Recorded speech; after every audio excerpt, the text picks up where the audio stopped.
Hi folks, I'm Essie, and I have a poem for you. My alarm rings from the other room. I put it there last night. My precious techno-pal, they say, emits a deadly light. Microplastics, viruses, each time we draw a breath. How many more reports before we scare ourselves to death? Well, obviously I wrote this in the middle of COVID, and my friend had told me that I shouldn't sleep in the same room with my cell phone. And then I read about all these microplastics that we breathe in, and that can't be good for you. So it seems like, if we're not careful, it'll just be a constant daily diet of things that hurt us.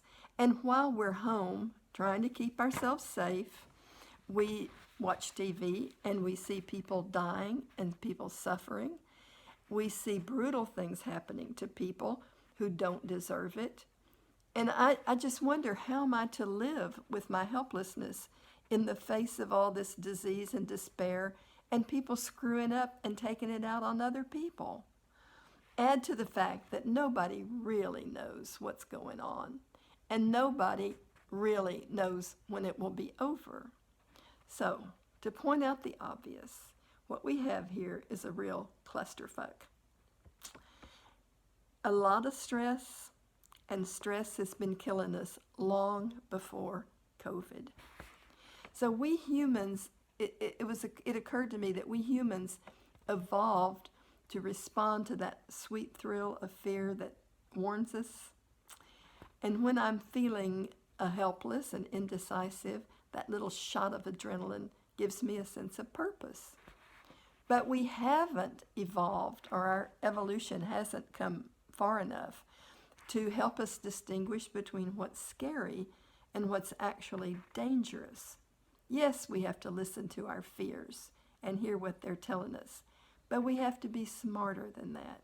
We also have to use our brains to figure out how we're going to live with all this uncertainty and disorder, and there is no quick fix. I've learned that if I can stay calm, let me stop and catch my breath here. If I can slow myself down and stay calm, things go better. So just do the little bit that you can do. Do your work, breathe in and out, brush your teeth, make your bed, wear your mask when you go out.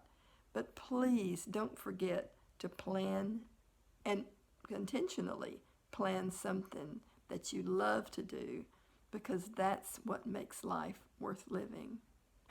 So for me, thoughtless fear is like playing Russian roulette. Every time I let it dominate me, I'm pulling the trigger. So here's the poem again. My phone rings from the other room. I put it there last night. My precious techno-pal, they say, emits a deadly light. Microplastics, viruses, each time we draw a breath. How many more reports before we scare ourselves to death? That's it for today. Thank you.